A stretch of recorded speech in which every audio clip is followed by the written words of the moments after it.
In my second DraftKings $555 Millie Maker draft, I got the 102, which is maybe my least favorite spot to draft on the board. Maybe I'm just sick of it because it is also the spot that I've gotten the most so far this year. But as you can see on the screen right now, I lucked out a little bit in this one. I'm going to tell you about the draft in just a second here, tell you what I was thinking as I was drafting.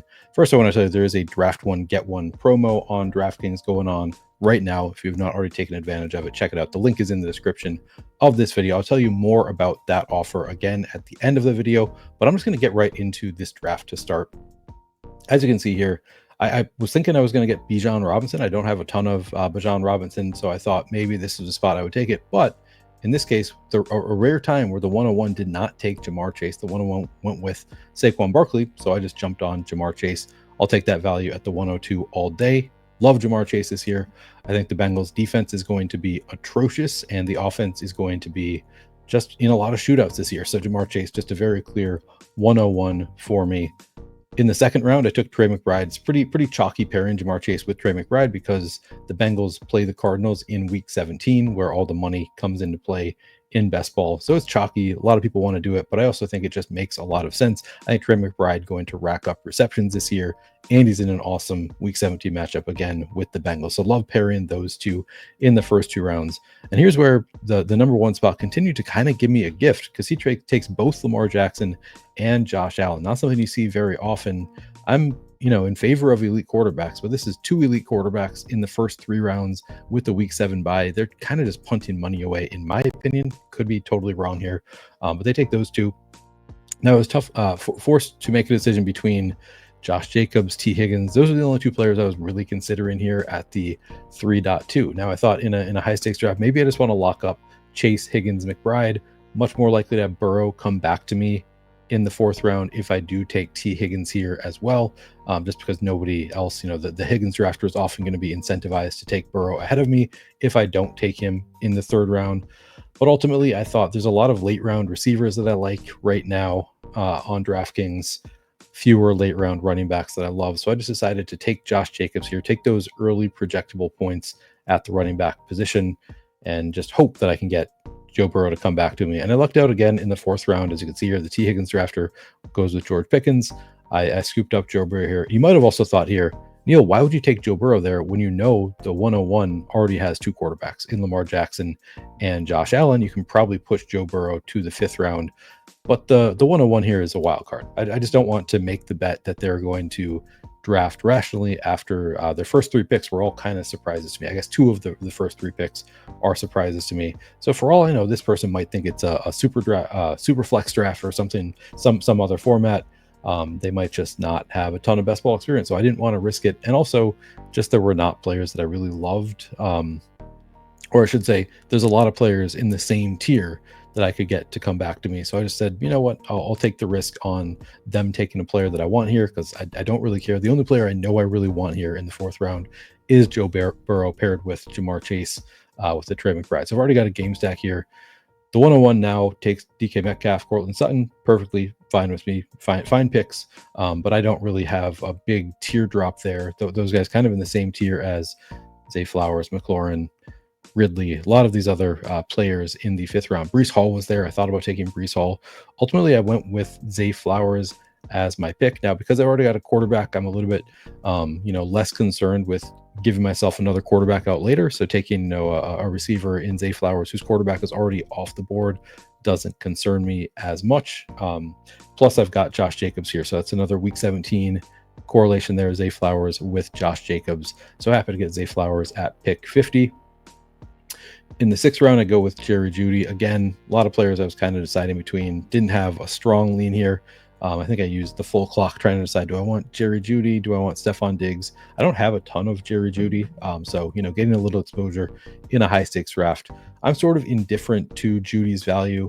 I don't know if the Browns offense is just good whenever they don't have Deshaun Watson, or if they really need Jameis Winston. I don't really know. I know a lot of my friends at Fantasy Points are very into the Browns offense. I think Kevin Stefanski is just going to, lead a really good offense here. And Joe Flacco can maybe still support a really good offense. So Judy at 71, when I don't have much, felt pretty good. In the seventh round, I'm a pretty big Jordan Mason bull, but on DraftKings, I do think that Aaron Jones is a slightly better click because it is full PPR. Jones just a lot more involved in the passing game. I only had one running back to this point, and didn't feel that strongly about the players in this round. To be honest, there was nobody that I loved. I was deciding basically between Aaron Jones and Isaiah Pacheco. I decided to click Jones. Um, yeah, and it is what it is. Happy to get Jones here.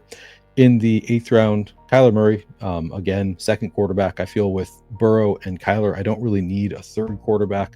Just wanted to tie one down where I've got Trey McBride, so I've got two stacks already through 8 rounds. It is one game stack in week 17. I'm totally cool with having two quarterbacks from the same game in week 17. Does not concern me one bit. I was thinking actually about taking Zach Charbonnet here. I'm trying to get more of Zach Charbonnet. I think he's a really strong RB2 option. So I was a little bit bummed that the 101 went with Charbonnet here, but it was totally fine. I was kind of left with my 9th round pick. It was this one I literally used the entire clock. I could not make up my mind who I wanted here. Did not feel strongly about the options available. It's kind of a gross range where I already have two quarterbacks, don't need a third. There was nobody that I really loved at 98. Jaden Higgins, I know that there's been a little bit of negative buzz recently that maybe he's not even one of the top 3 receivers there. We all offseason, I've been drafting him as though he's the very clear wide receiver 2 in Houston. And the latest report this week from a beat reporter was it's actually going to be Nico Collins and Christian Kirk in 2 wide receiver sets, and then Xavier Hutchinson going to come in 3 wide receiver sets. Jaden Higgins will work in there. I'm not totally buying it. I think this is a receiver who's shown a lot of talent. They spent a lot of draft capital on. So ultimately, I went with Jaden Higgins at pick 98, even though he's falling a little bit in drafts. So I might have even been able to get him at pick 119, but I decided I couldn't make up my mind. I just decided to pull the trigger on Higgins a little early here at pick 98. Now, this next one was a pretty brutal run out for me. I really wanted one of J.K. Dobbins, Christian Kirk, or Evan Ingram. At this point, after the Colston Loveland pick, I was pretty excited, thinking that one of those 3 was going to make it back to me. And then, of course, all 3 go in the next 5 picks, which is not a big surprise. A lot of them, J.K. Dobbins, a little bit past ADP. Same thing with Evan Ingram, and then Christian Kirk, I think moving up in drafts a little bit. So did not love that. I was kind of forced to scramble here at the last second. Keenan Allen, a player that I'm still pretty high on. I think he's just a fine value here in the 10th round, not somebody that I'm really targeting this early. I target him a little bit later, like around pick 125, 130. I feel a little bit better about it, but I mean, at this point, it's pretty flat. Couldn't find anybody that I really wanted more than Keenan Allen. So I just decided that's the pick in the 10th round. Need a little bit of receiver help. Felt okay about getting Keenan Allen there. I think he could be just a really strong PPR play this year on a good offense.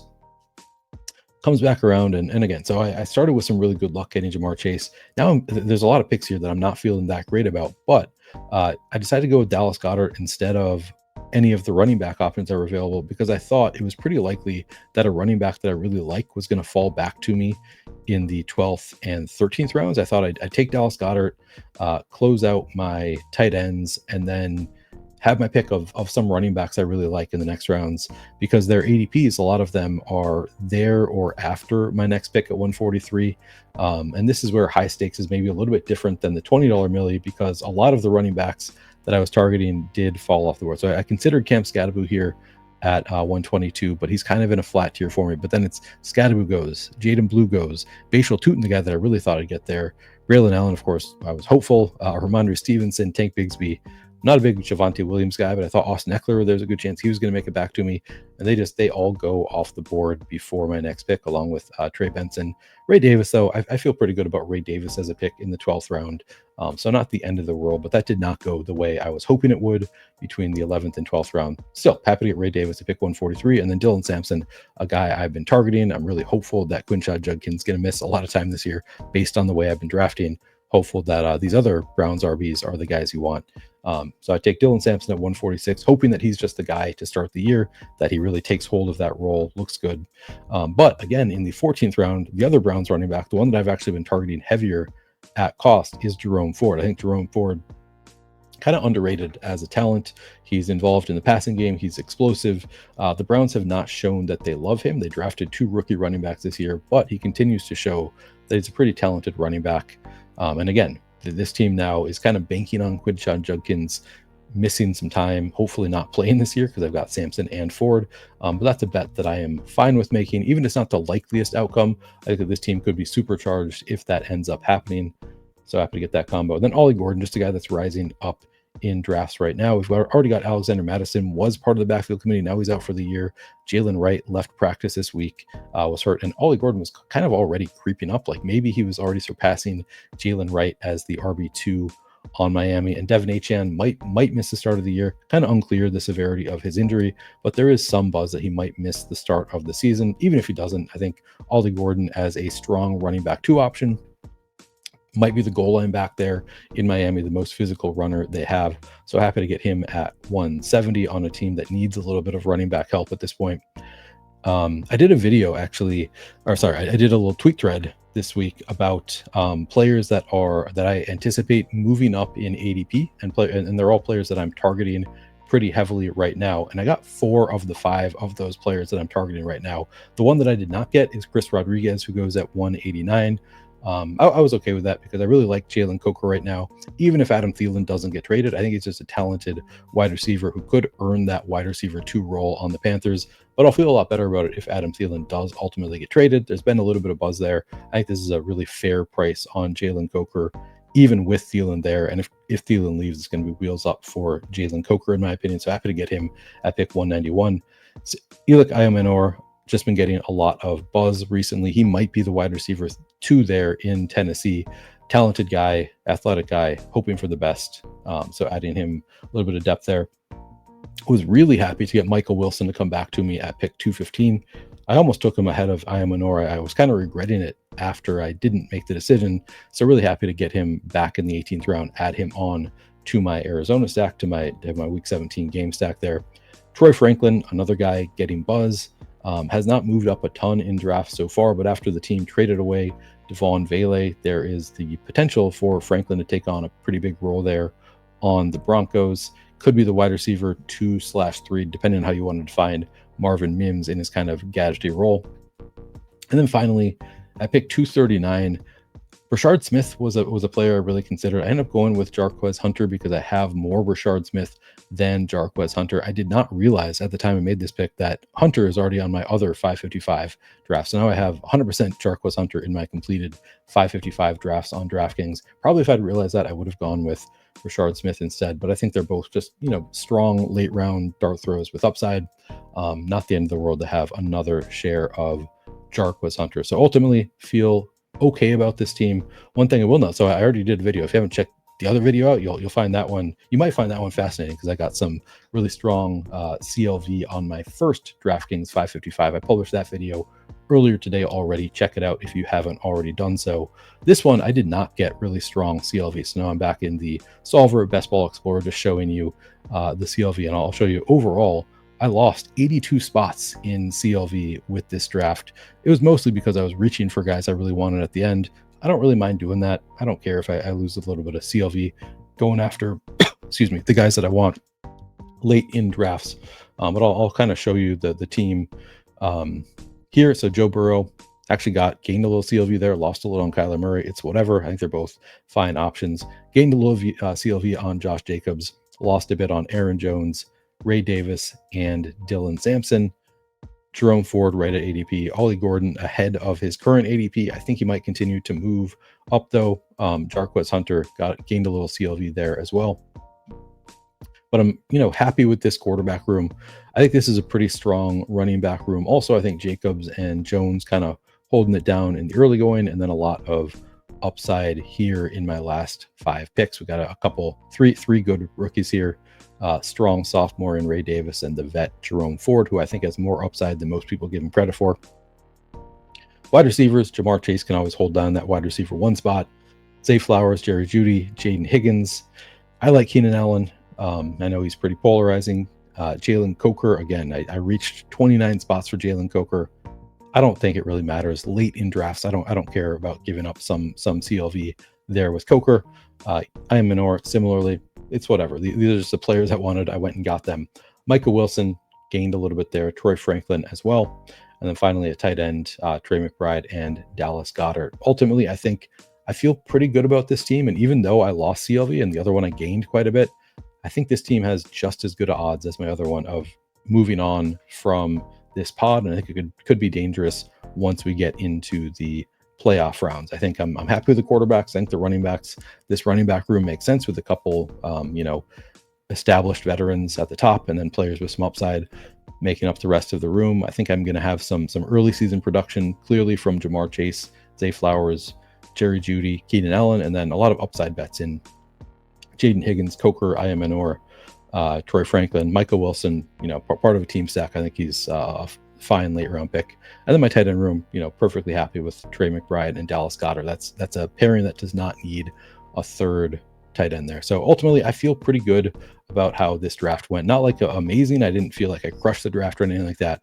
But I think it's a draft that is well constructed, could do some damage in the DraftKings 555. All right, that's going to do it. Let me throw on the ad read for the Draft One Get One promo. Check it out if you haven't already done so, and use the link in the description of this video. By the way, please do like the video, subscribe. All of that is very helpful for me. Thanks, guys. Football season is right around the corner, and there's no better way to lock in your fantasy dominance early than with Best Ball on DraftKings, where you draft once and ride your roster all season long. And right now, DraftKings is giving all customers a can't-miss offer. Draft one, get one. Enter a lineup in the $15 million Best Ball contest for just $20, and you'll score another Best Ball ticket to play free for a share of $15 million, giving you a second shot to win big. It's easy. Just draft your team once, no weekly management required, and let your top scorers automatically start each week. Across the whole season, every breakout star, every clutch play, every touchdown will count toward your quest for a share of $15 million. Download the DraftKings Daily Fantasy app now to draft your $20 Best Ball lineup and get a second ticket to play free for a share of $15 million. That's 2 chances to win big without ever setting your lineup again. Draft one, get one. Only on DraftKings. The crown is yours.